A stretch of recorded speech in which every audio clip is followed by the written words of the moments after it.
Fala aí, torcedor, é bom estar de volta aqui no Doce Meio Armadores. Hoje vamos falar da polêmica Copa João Avelange, disputada em 2000 e finalizada em 2001.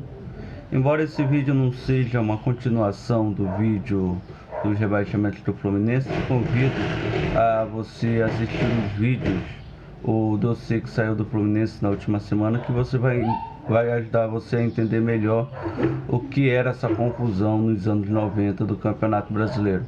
Antes da gente falar da Copa João Avelange, a nossa vinheta.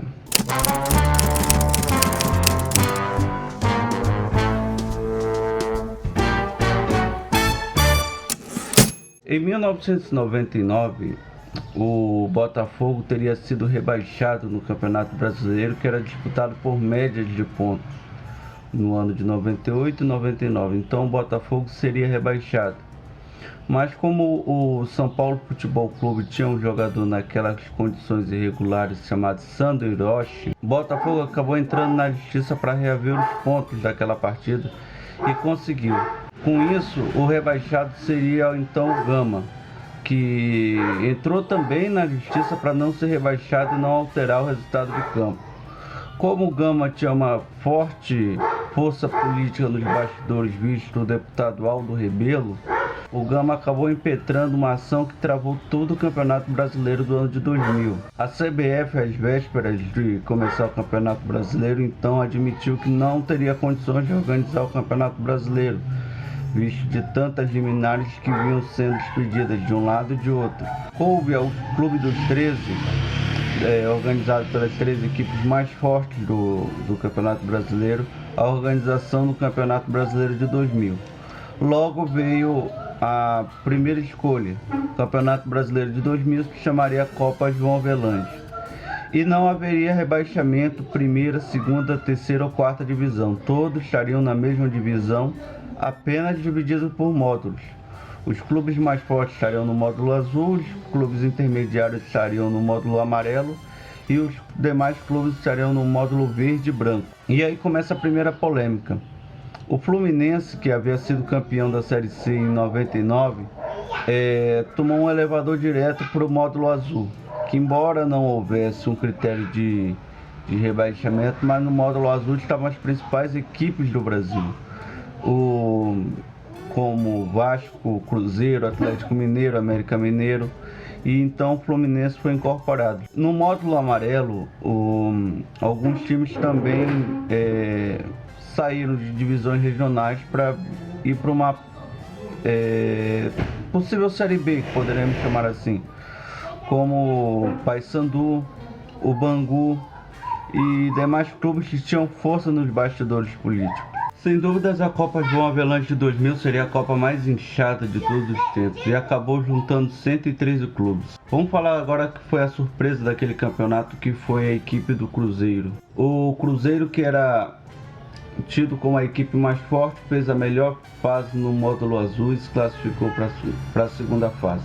No módulo amarelo, o São Caetano, que tinha sido campeão da Série A3 do Campeonato Paulista, tinha se classificado já na Série B e era uma equipe em ascensão. São Caetano ele acabou derrotando clubes fortes, como o Atlético Mineiro, derrotou também o Palmeiras na semifinal. São Caetano naquele ano montou uma grande equipe, com então jogadores não tão conhecidos assim no cenário nacional, como o goleiro Silvio Luiz, o Ademar, Adãozinho, Japinha, Zinho, que não é aquele Zinho que jogou no Grêmio, um bom jogador também que tinha lá naquela equipe do São Caetano era o atacante Wagner.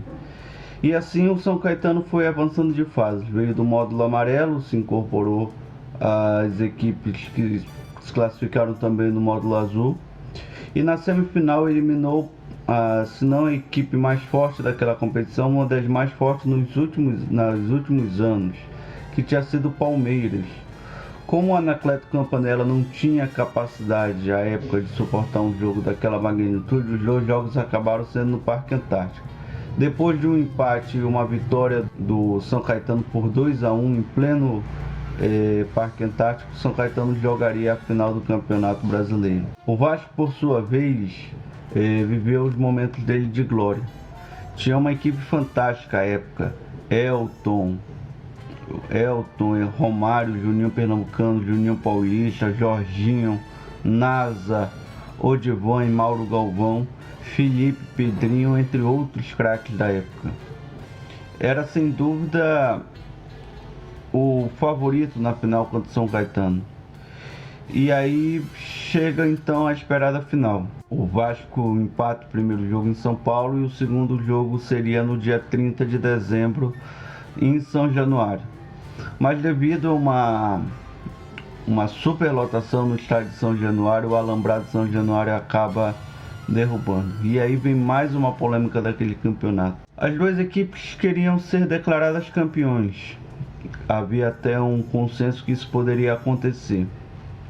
Mas durante o começo do ano, segundo o ex-dirigente do Vasco, Eurico Miranda, o tratamento que a mídia teve com o Vasco e o próprio Eurico foi uma coisa desleal.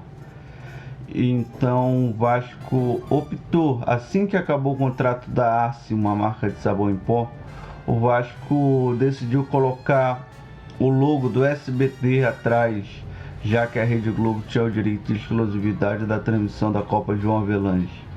Com o logo do SBT atrás, o jogo foi remarcado para o dia 18 de janeiro, já em 2001, para a grande final. E aí a Rede Globo teve que exibir toda uma partida mostrando o logo da principal concorrente nas costas do Cruz Maltino. Em campo, o Vasco naquela ocasião sobrou. Com 2 gols de Romário e um de Juninho Paulista, o Adãozinho ainda descontou para o São Caetano. O Vasco acabou sagrando-se campeão da Copa João Avelange, uma das copas mais confusas e inchadas da história do futebol brasileiro. O que fica de lição daquela Copa? Que realmente os clubes naquela época não tinham organização, não tinham para estruturar um campeonato brasileiro. Montaram um campeonato totalmente inchado.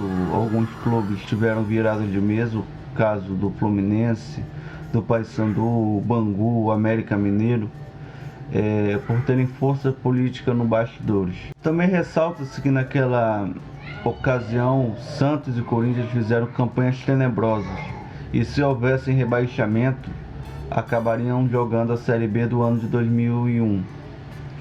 O Corinthians, inclusive, em 25 partidas, ficou 20 sem ganhar, sendo 11 delas consecutivas. O time tinha sido campeão em 98 e 99 do Campeonato Brasileiro, tinha ganhado o torneio de verão da FIFA no ano de 2000. Então foi uma das grandes decepções daquele campeonato brasileiro. Então é isso, torcedor. A volta aqui do nosso dossiê Meio Armadores. Como eu disse, não é fácil entender a confusão que era o final dos anos 90 e o começo dos anos 2000 no Campeonato Brasileiro. Se você quiser entender um pouco mais dessa confusão, te convido a mais uma vez a assistir o dossiê do Fluminense sobre os rebaixamentos. E aí você vai entender como diversas viradas de mesa aconteceram nessa década tão confusa para o futebol brasileiro. Sigam os meus armadores aqui no YouTube, no Instagram e nas demais redes sociais. Sigam o Estevão Barros e o Adiel Reis. Obrigado, torcedor, e nos vemos numa próxima. Um fraterníssimo abraço a você. Tchau, tchau. Valeu.